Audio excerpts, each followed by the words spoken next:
कहते हैं स्वास्थ्य जिसका ठीक रहता है जिंदगी में वही सबसे खुश रहता है।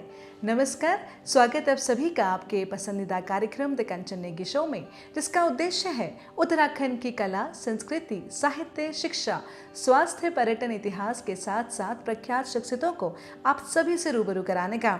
और आज की इस कड़ी में हम आपकी मुलाकात कराने जा रहे हैं सीनियर नेफ्रोलॉजिस्ट से, जिनका नाम है डॉक्टर विक्रम सिंह। तो आइए होते हैं उनसे रूबरू। नमस्कार सर। नमस्कार। द कंचन नेगी शो में आपका हार्दिक स्वागत, अभिनंदन। सर, आप सीनियर नेफ्रोलॉजिस्ट हैं, पूछना चाहेंगे कि आपने इसी स्ट्रीम को क्यों चुना और आपका अभी तक का सफ़रनामा कैसे रहा?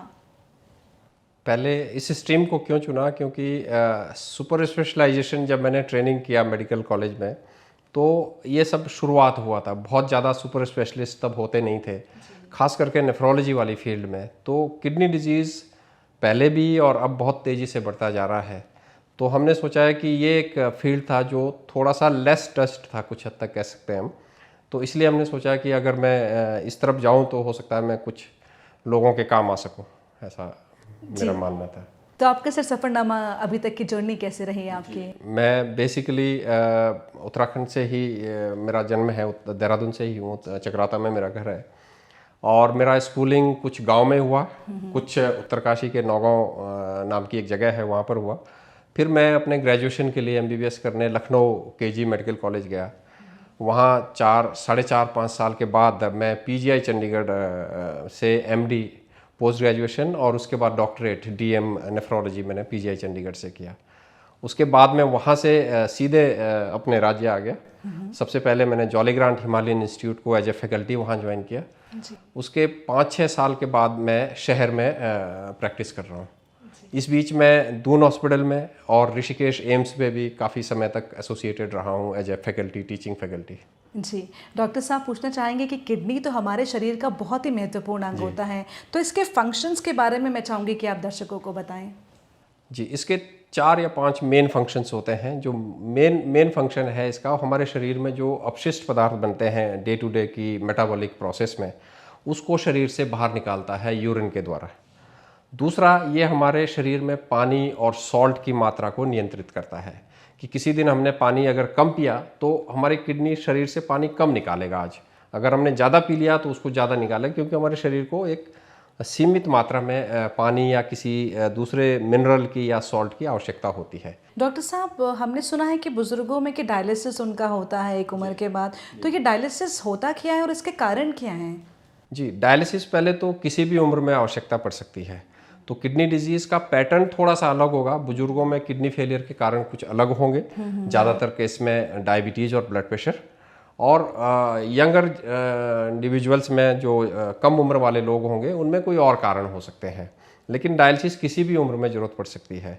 अभी हमने किडनी फेलियर की बात की डॉक्टर साहब, तो किडनी फेलियर के क्या कारण होते हैं?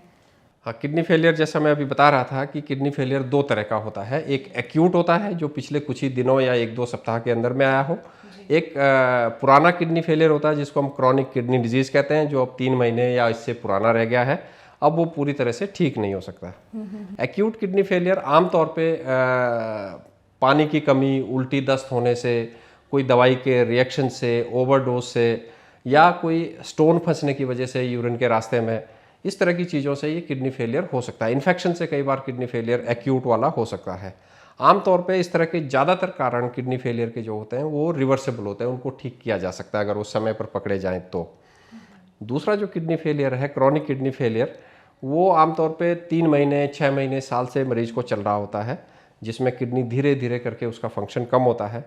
और वो मुख्यतः 4-5 कारण इसके रहते हैं। डायबिटीज़ इनमें सबसे ऊपर है। लगभग 50% मरीज किडनी फेलियर के, और जो लोग डायलिसिस पे हैं, डायबिटीज़ की वजह से किडनी खराब हो रहे हैं।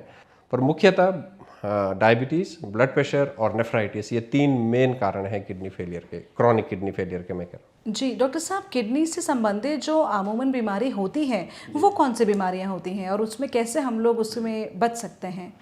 किडनी फेलियर की बीमारियों को हम एक तो इस तरह से कह सकते हैं कि किडनी फेलियर हो गया, जो उनके जो फंक्शन है वो नहीं कर रहा है। कई बार क्या होता है कि कुछ ही एक फंक्शन है जो अफेक्टेड हुए हैं, दूसरे फंक्शन ठीक चल रहे हैं। ऐसे में कई बार हो सकता है कि खाली प्रोटीन जा रहा हो यूरिन में। कई मरीजों के नेफ्रोटिक सिंड्रोम बोलते हैं हम इसको, प्रोटीन यूरिया, ये बच्चों में काफ़ी कॉमन बीमारी है। या फिर ब्लड प्रेशर उसकी वजह से बढ़ने लगता है किडनी डिजीज़ की वजह से। तो ये इन्फेक्शन, यूरिनरी ट्रैक्ट इन्फेक्शन और किडनी के जो इन्फेक्शन है, ये भी एक किडनी की बीमारियों में आता है। जी। और डॉक्टर साहब, अमूमन कहा जाता है कि सुबह उठ के या हमने पूरे दिन भर में 4 से 5 लीटर पानी पीना चाहिए। जी, जी। तो किडनी पेशेंट भी अगर जितना पानी पीते हैं तो वो तकलीफ उनको हो जाती है। तो ये आप क्या कहना चाहेंगे इसके बारे में? आमतौर पे नॉर्मल आदमी को लगभग दिन में 1.5 से 2 लीटर यूरिन आना चाहिए। उसके लिए मौसम के हिसाब से 2 लीटर से 3, 3.5 लीटर तक पानी का इंटेक आमतौर पे काफ़ी रहता है। जो लोग काफ़ी धूप में, मजदूर लोग जो दिन भर अगर धूप में आप फिजिकल वर्क कर रहे हैं, तो उनको 4-5 लीटर से भी ज़्यादा की ज़रूरत पड़ती है। पर लगभग ये मान के चलिए कि अगर आपको 1.5 लीटर के करीब यूरिन ठीक आ रहा है रोज़, तो वो पर्याप्त माना जाएगा। तो इसका मतलब आप काफ़ी पानी पी रहे हैं। बहुत ज़बरदस्ती पानी पीने की ज़रूरत आमतौर पे ऐसी होती नहीं है। और डॉक्टर साहब, अमूमन कई बार हमने सुना है कि यूरिन में झाग आना और खून आना, ये भी आम हो रहा है। क्या कारण है? किडनी डिजीज का सिम्टम हो सकता है। जैसे मैंने बताया था कि यूरिन में झाग आमतौर पे जब प्रोटीन जाने लगता है काफ़ी मात्रा में, नेफ्रोटिक सिंड्रोम जो मैं बीमारी बता रहा था, तो वो उस बात का इंडिकेशन होता है। वो हमें सिंपल सा टेस्ट होता है कि यूरिन का रूटीन एग्जामिनेशन, हम उसमें चेक करते हैं कि एल्बुमिन जा रहा है, प्रोटीन जा रहा है। उसको कई बार हम 24 घंटे में क्वांटिटेट भी कर लेते हैं कि 1 ग्राम 2 ग्राम कितना जा रहा है। खून आने का संभावना 2-3 वजह से हो सकती है कि या तो नेफ्राइटिस जो मैं बीमारी बता रहा था कि जो लंबे समय में किडनी फेलियर कर सकती है, या फिर पथरी कहीं पर पड़ी हो, किडनी ट्यूमर में, किडनी के अंदर में कैंसर की कई बार ऐसी संभावना रहती है। खास करके 60 साल की उम्र के बाद अगर पेशाब में खून आ रहा है तो किडनी ट्यूमर की संभावना रह सकती है। प्रोस्टेट से भी कई लोगों को यूरिन में ब्लड आ सकता है। डॉक्टर साहब, किडनी स्टोन्स के बारे में आपने बात कही, तो अमूमन हमें पता कैसे चलेगा कि हमारी किडनी में स्टोन्स हैं? ज़्यादातर लोगों में तो सिम्टम्स हो जाते हैं। सिम्टम्स का मतलब है कि पेट में दर्द होगा, बगल में हमारे पेट के साइड में, कोख में हम जिसको कह सकते हैं, पसलियों के ठीक नीचे दोनों साइड में, जिस साइड भी पथरी बनी, बहुत तेज़ दर्द उठता है। इसको हम कोलिक कहते हैं, रीनल कोलिक या यूरेट्रिक कोलिक। वो काफ़ी हद तक असहनीय सा होता है। कई लोग बताते हैं उस टाइम उल्टी भी हो रहा है, मरीज उस समय करवटें बदलने लगता है, इतना तेज़ ये दर्द होता है। उसके साथ साथ में ही कुछ यूरिन में वो रुकावट महसूस कर सकता है, या हल्का सा ब्लड उसी टाइम पे आ सकता है।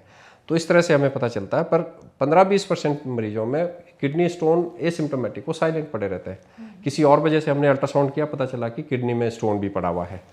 तो वो डिपेंड करता है कितना बड़ा साइज का है, कहीं फंसा हुआ है कि नहीं है, उस हिसाब से हम उसका आगे का ट्रीटमेंट एडवाइस करते हैं। जी डॉक्टर साहब, यदि किसी की एक किडनी फेल हो जाती है, तो क्या एक किडनी से भी जीवन यापन किया जा सकता है? जी बिल्कुल, पूरी तरह से किया जा सकता है। किसी भी वजह से किडनी स्टोन या उसमें ट्यूमर था, वो किडनी को निकालना पड़ा हमें किसी वजह से, और दूसरा किडनी अगर बिल्कुल ठीक है, तो बिल्कुल नॉर्मल लाइफस्टाइल हम जी सकते हैं। 1000 में से एक आदमी एक ही किडनी लेके पैदा होता है, सिंगल किडनी। बाद में हमें पता चलता है अरे आपके पास तो एक ही किडनी है, कोई बात नहीं, चलता रहेगा काम, कोई दिक्कत नहीं जी। अनलेस वही बीमारी कुछ उस किडनी में दूसरे में भी आने की संभावना हो। लेकिन कोई एक ही तरफ वाली बीमारी थी तो फिर उसको कोई दिक्कत आमतौर पे होती नहीं। ऐसा ट्रांसप्लांट में भी लोग डोनेट कर देते हैं किडनी अपने किसी रिश्तेदार को, तो एक ही से काम चलता रहता है उसका। और डॉक्टर साहब, कुछ पेशेंट्स हैं जिनकी किडनी श्रिंक हो जाती है, या श्रिंक या बचपन से ही श्रिंक होती है, बाद में पता चलता है, तो क्या ये कोई खतरे की बात तो नहीं? जी, ये खतरे की बात है। श्रिंक का मतलब है कि किडनी में किसी वजह से कभी इंजरी हुई थी, मतलब एक तरह का घाव हुआ था वहाँ पर, और वो जब घाव भरने लगता है तो घाव हमने देखा कि नॉर्मल मास में भी थोड़ा सा सिकुड़न ले आता है। इसी तरह से किडनी में भी श्रिंकेज आने लगता है। वो आमतौर पे इस बात का इंडिकेशन होता है कि अब ये बीमारी को पूरी तरह से ठीक तो नहीं किया जा सकेगा। कुछ उसको हम उसके बढ़ने की रफ्तार को कम कर सकते हैं, उसको स्लो डाउन कर सकते हैं, लेकिन उसको पूरी तरह से शायद तब ठीक नहीं कर सकते हम। तो श्रिंकेज एक अच्छा सिम्टम नहीं है। अगर इन्वेस्टिगेशन में, अल्ट्रासाउंड में ऐसा आ रहा है कि किडनी श्रिंक कर गया है, तो वो पूरी तरह से ठीक होने वाला आमतौर पे नहीं होता फिर। और यदि कोई पैदा ही श्रिंक किडनी के साथ हुआ हो? ऐसा कम होता है। कुछ लोगों में, बहुत रेयर बच्चों में जब पैदा होते ही हमने देखा कि वो ठीक से डेवलप हो ही नहीं पाए थे किडनी उनमें, लेकिन किडनी फेलियर फिर बहुत जल्दी हो जाता है, तो उनका जनरली ऐसा सर्वाइवल फिर बहुत मुश्किल हो जाता है। सिंगल किडनी जरूर ऐसा होता है जो पहले से ही छोटा होता है, किसी तरह से एक किडनी ठीक डेवलप हो गया, दूसरा नहीं डेवलप हो पाया, तो वो बाद में हमें दिखता है कि इसके पास एक ही किडनी है, क्योंकि वो सिकुड़ के इतना छोटा हो जाता है कि हमें अब दिखता नहीं अल्ट्रासाउंड में। तो हम बाद में बताते हैं उसको कि आपके पास एक ही किडनी है और आपका वो ठीक काम कर रहा है। जी डॉक्टर साहब, क्या किडनी को स्वस्थ रखने के लिए कोई प्रॉपर डाइट हम लोग को फॉलो करनी चाहिए? जी, आमतौर पे जो स्वस्थ इंसान है जिसको डायबिटीज़ या ब्लड प्रेशर नहीं है, बहुत ज़्यादा अलग से कोई किडनी के लिए डाइट लेने की ज़रूरत नहीं होती। नॉर्मल प्रिकॉशन जितनी सबको लेनी होती है कि बहुत excessive fast food, high salt intake से बचें, नमक वाली चीज़ें थोड़ा सा कम खाएं, नमकीन, चिप्स वगैरह इस तरह की जो चीज़ें हैं। लेकिन अगर किसी को डायबिटीज़ या ब्लड प्रेशर ऑलरेडी है तो उससे संबंधित जो प्रिकॉशंस हैं, जो परहेज़ हैं, वो हमें करके रखने पड़ेंगे ताकि फिर ब्लड प्रेशर कंट्रोल में रहे और वो किडनी को ख़राब ना कर सके। ऐसा ही शुगर के मामले में भी है। तो सर क्या ये मिथ है या असल बात है कि किडनी पेशेंट्स को खट्टे से परहेज रखना चाहिए? खट्टे से मतलब मैं अभी बता रहा था कि सिट्रस फ्रूट्स, नींबू, संतरा, मौसमी, इन सब में पोटेशियम की मात्रा ज़्यादा रहती है। तो जिनको किडनी फेलियर होता है, खास करके किडनी फंक्शन जब 25-30% ही रह जाता है, तब ये खट्टे वाला परहेज जो सिट्रस फ्रूट्स वाला बहुत ज़्यादा आता है। पोटेशियम की मात्रा जिनमें ज़्यादा रहती है, तो ये इसमें आते हैं केला, अंगूर, संतरा, मौसमी, इस तरह के फलों में ज़्यादा पोटेशियम होता है। तरबूज, खरबूजा गर्मियों में बहुत आता है, इनमें भी पोटेशियम ज़्यादा रहता है। नारियल पानी आजकल बहुत मिलता है, इसमें भी पोटेशियम काफ़ी रहता है। तो इन चीज़ों का हम रिस्ट्रिक्शन बताते हैं। खट्टा खाने की इच्छा हो तो आप दही ले सकते हैं, दही उसकी जगह इस्तेमाल कर सकते हैं आप। तो मोस्टली वो पोटेशियम बढ़े ना उसका मरीज का, उसलिए हम रिस्ट्रिक्शन बताते हैं। तो सर जैसे अभी डेंगू काफ़ी फैला, हम सभी ज्ञात हैं इस चीज़ से, तो नारियल पानी की सलाह दी गई, लेकिन जो किडनी पेशेंट है उनके भी प्लेटलेट्स कम हुए। उनके लिए बहुत स्पेशल प्रिकॉशन है कि अगर उनका किडनी फेलियर सिग्निफिकेंटली है, मतलब 20-30% ही रह गया किडनी फंक्शन, तो उनको ये सलाह दी जाती है कि या तो वो मॉनिटर करके लें, पोटेशियम टेस्ट करवाते रहें बीच बीच में, या फिर ना लें उसको, क्योंकि उनमें पोटेशियम के बढ़ जाने के चांसेस ज़्यादा रहते हैं। वो फिर बहुत सीरियस हो सकता है, कई बार हार्ट की रिदम को गड़बड़ कर देता है। तो सर फिर प्लेटलेट्स कैसे हम बढ़ा पाएंगे? जैसे नारियल पानी से सुना है कि प्लेटलेट्स बढ़ती हैं। अच्छा, तो ये आपने सही पूछा। मुझे तो नहीं लगता कि नारियल पानी से प्लेटलेट बढ़ेगा। ये स्पॉन्टेनियस रिकवरी है, ये सारे वायरल इन्फेक्शन, इसकी कोई स्पेसिफिक दवा नहीं है। हमें सिर्फ सपोर्टिव नारियल पानी इसलिए एडवाइस करते हैं कि पानी की कमी ना हो जाए शरीर के अंदर में, तो एक आसान जरिया है पानी देने का मरीज को। उससे थोड़ा सा ताकत भी मरीज को महसूस होती है, क्योंकि खाना वो बहुत अच्छा खा नहीं पा रहा होता, तो उसमें कैलोरीज भी अच्छी होती हैं। लेकिन नारियल पानी से प्लेटलेट ठीक होगा या पपीते के पानी से प्लेटलेट ठीक होगा, ये मिथ इसमें मैं मिथ है, बिल्कुल मैं बिल्कुल सहमत नहीं हूँ इस बात से। आप क्या सलाह देते हैं कि हमें साल में कितनी बार अपना किडनी का टेस्ट कराना चाहिए? 40 साल के नीचे तो बहुत ज़्यादा रेगुलर, जब तक आप एसिम्टोमेटिक है, कराने की ज़रूरत नहीं है। उसके बाद आमतौर पे ये सजेशन रहता है कि सालाना एक बार टेस्ट करवा लेने चाहिए, जिनको कोई दिक्कत नहीं है। जिनको ब्लड प्रेशर या डायबिटीज़ है उनको थोड़ा और जल्दी करवा सकते हैं, या उनकी पिछली रिपोर्ट के मुताबिक हम अगला दिन डिसाइड कर सकते हैं कि 6 महीने में करना है या 3 महीने में। पर अगर आपको कोई भी प्रॉब्लम नहीं है तो 40 की उम्र के बाद साल में एक बार रूटीन टेस्ट, किडनी के, ब्लड प्रेशर के, शुगर की जांच ये होनी चाहिए। जी डॉक्टर साहब, किडनी में जो स्टोन्स होते हैं, तो स्टोन्स कैसे डेवलप होते हैं? स्टोन्स की कई सारी मैकेनिज्म्स हो सकती हैं, पर आमतौर पे जनरल अंडर हाइड्रेशन की वजह से, पानी की कमी से क्या होता है कि जो मिनरल्स हमारे यूरिन के थ्रू निकलते हैं वो कहीं पर अपनी एक जगह बना लेते हैं, वो फोकस धीरे धीरे बनने लगता है और उसी के ऊपर वो जमता जाता है, कैल्शियम या ऑक्जेलेट, इस तरह की चीज़ें, तो धीरे धीरे वो पथरी का रूप लेने लगता है। तो उसमें बचने का तरीका सिंपल यही है कि हमें पानी आमतौर पे पीते रहना है। एक आसान सा तरीका कितना पानी पीना है, वो ये हो सकता है कि यूरिन का जो कलर है ना हमारा, वो कभी कभी हम देख लें वो लगभग पानी जैसा हो तो बहुत अच्छा रहेगा। जब पीलापन उसमें आने लगेगा, इसका मतलब हमने पिछले कुछ समय में कम पानी पिया आज, तो थोड़ा और बढ़ाने की आवश्यकता है। जी। और डॉक्टर साहब, जो लोग धूम्रपान करते हैं या मदिरा पान करते हैं, तो देखा गया है कि वो किडनी में सीधा अटैक करता है, तो आपका क्या संदेश रहेगा? सीधा तो शायद दोनों का नहीं होता, लेकिन जिनको किडनी डिजीज़ है, धूम्रपान खास करके स्मोकिंग, उनके लिए काफ़ी खतरनाक हो सकता है। तो किडनी डिजीज़ का जो प्रोग्रेशन है वो और तेज़ी से बढ़ेगा, जितना उसकी बढ़ने की रफ्तार थी किडनी के ख़राब होने की, वो अगर स्मोक वो मरीज करता रहेगा तो उसका और तेज़ी से ख़राब होगा किडनी।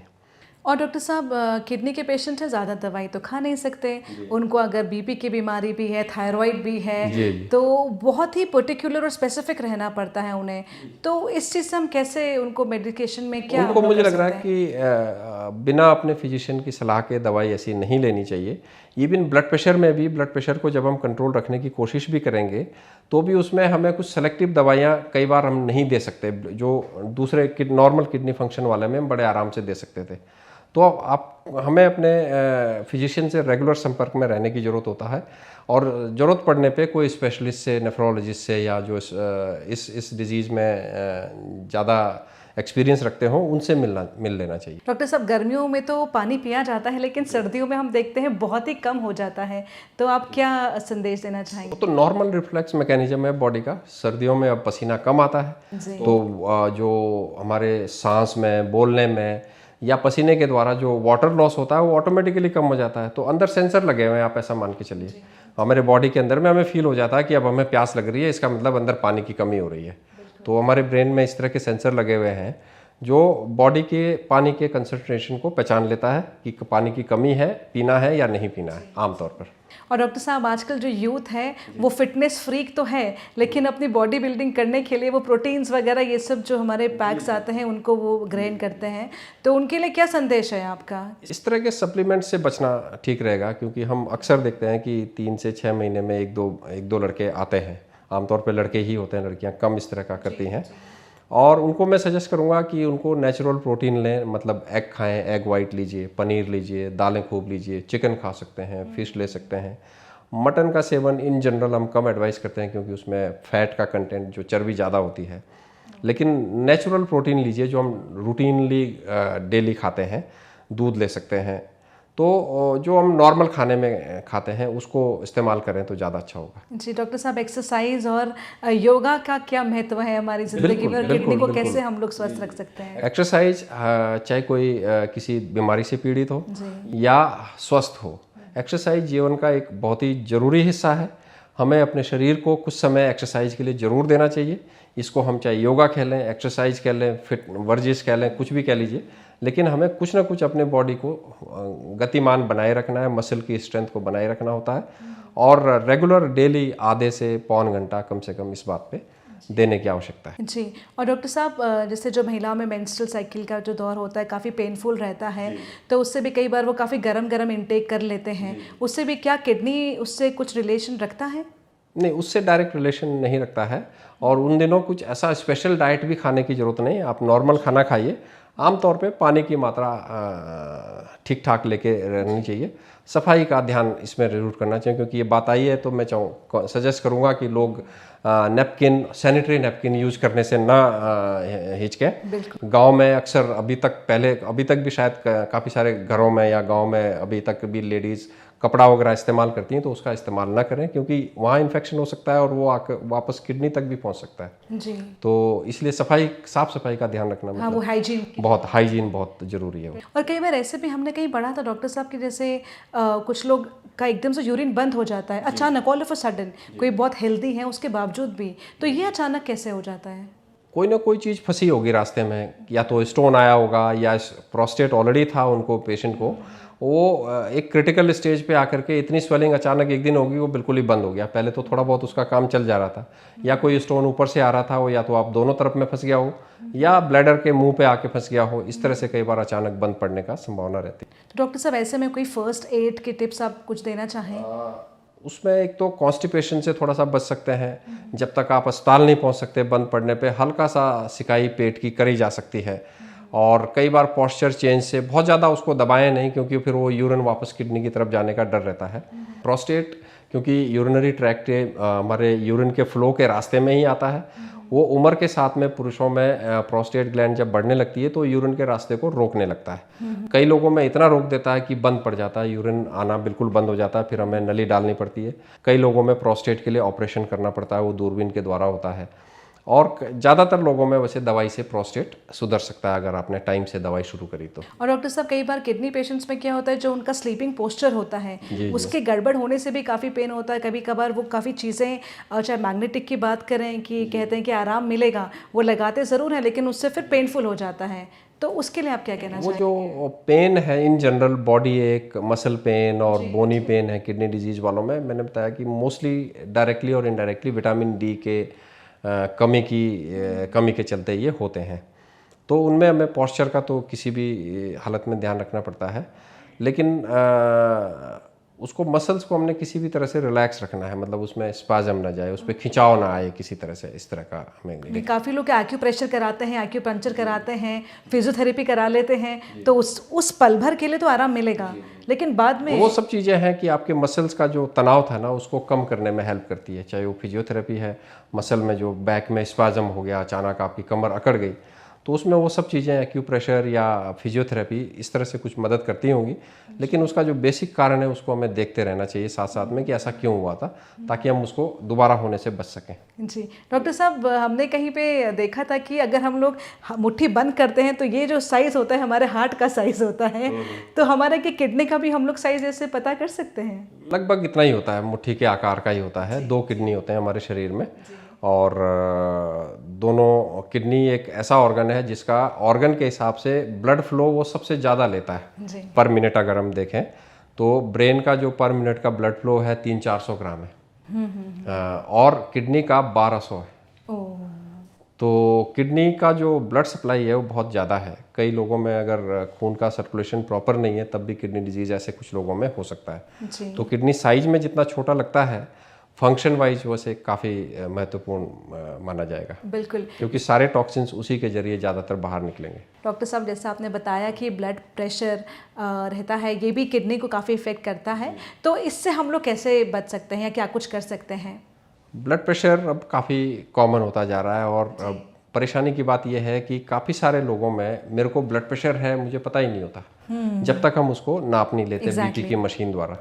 कई लोगों को जिनको बीपी डायग्नोस हो भी जाता है उनको दवाई लिख के भेज देते हैं टेस्ट करने के बाद, लेकिन वो कहते हैं कि आज तो मैं ठीक महसूस कर रहा हूँ, मेरा ब्लड प्रेशर आज ठीक है, मेरा सिर में कोई भारीपन नहीं है।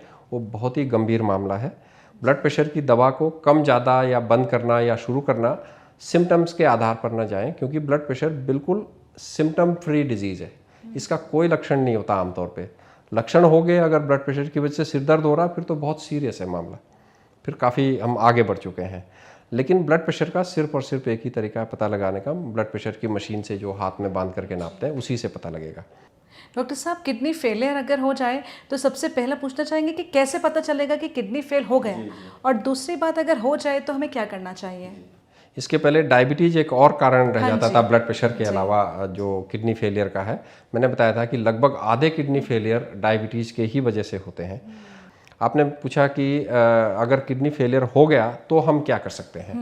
किडनी फेलियर की परिभाषा आमतौर पे होती है कि जब दोनों किडनी मिला करके 10%, नॉर्मल के 10% से भी कम काम करने लगे, उस अवस्था को हम किडनी फेलियर कह देंगे कि पेशेंट को अब इस किडनी से काम नहीं चल पा रहा है, दवाइयों से भी काम नहीं हो पाएगा, तो हमें इसका और कोई विकल्प देखना पड़ेगा। इस तरह की सिचुएशन में 2 विकल्प हमारे पास रहते हैं, डायलिसिस या फिर गुर्दा प्रत्यारोपण। डायलिसिस मैंने अभी थोड़ी देर पहले भी बताया था कि वो एक तरह का कृत्रिम प्रक्रिया है जिसमें हमने ब्लड को मशीन में डालते हैं, उसमें एक आर्टिफिशियल किडनी लगा रखा है, फिल्टर हमने, वो फिल्टर करके हमें कुछ हद तक किडनी का काम करके देता है। या फिर उससे बेहतर विकल्प किडनी फेलियर के मरीजों में जो क्रॉनिक किडनी डिजीज़ वाले पेशेंट हैं उनमें होता है ट्रांसप्लांट। कोई परिवार का सगा संबंधी उनका अपना गुर्दा दान करे अपनी इच्छा से, और वो किडनी उस मरीज में लगाया जाए। अगर वो सक्सेस हो जाता है, जो कि काफ़ी लोगों में 98-95% से ज़्यादा सक्सेस रेट है किडनी ट्रांसप्लांट की, वो फिर चल पड़ेगा तो हम लगभग काफ़ी हद तक नॉर्मल रह सकते हैं।